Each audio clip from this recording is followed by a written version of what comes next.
Okay, we're getting closer and closer and closer. We're in the final stretch, a week and a few days. A lot of people have already voted. I think the one thing I would say, take a caution in looking at each individual poll.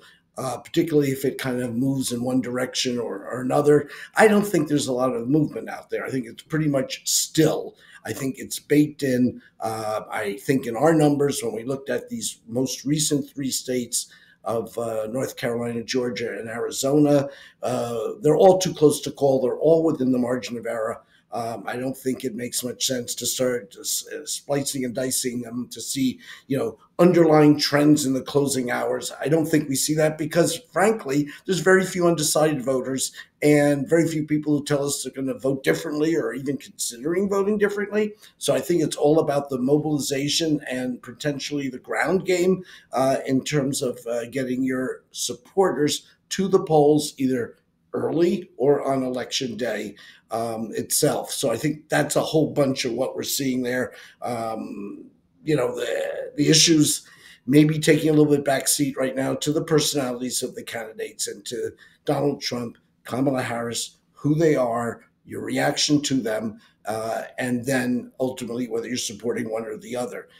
This is not a double hater situation where we had with Trump and Hillary Clinton, for example, in 2016, and that tipped to Trump in the end, even though people thought that was the lesser of two evils. The Trump people like Donald Trump, and the Harris people like Kamala Harris. And it's a question of, as I say, mobilization and getting folks to turn out. I wanted to point out one thing, which is a very interesting dynamic in the states of Arizona and in North Carolina, because there's other very important races in there. So let me take to North Carolina for a second. You've heard about the governor's race there, and Josh Stein with a sizable double-digit lead over Mark Robinson, who's said a lot of controversial things, to say the least.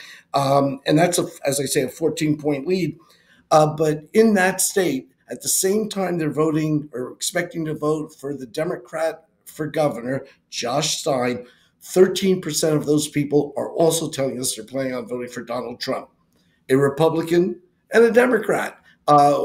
Crossing over lines, we haven't seen a lot of split ticket voting going on. We've seen straight party voting, and we're not seeing that right now in North Carolina, where the Democratic gubernatorial candidate is in front sizably, but the race for president is neck and neck because Trump is able to corral a double-digit advantage among those people who are also voting for Stein. Turn to Arizona, different race. It's for the U.S. Senate.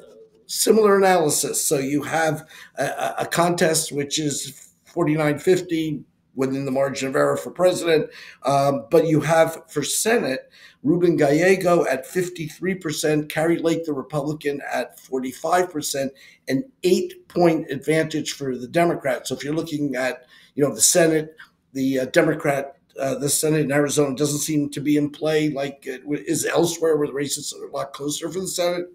But again, like in North Carolina, you've got 14% of the electorate saying, I'm voting for the Democrat for Senate, but I'm also voting for Donald Trump. So people are picking candidates who are totally opposite in terms of issues, in terms of what they represent, in terms of what it means for the future of the nation, and all those things. But there are people who are prepared to vote for both, in this case, Trump and Ruben Gallego. So it has a lot to do with the demography and issues and who they know and what they like. But bottom line, let's wait it out. We got early voting. There's a lot of analysis. There's polls for every outcome. I think the big thing to do right now is let's wait a week and a half, and we're going to get a much better sense of what's going on, even if we go into extra innings, which we may very well.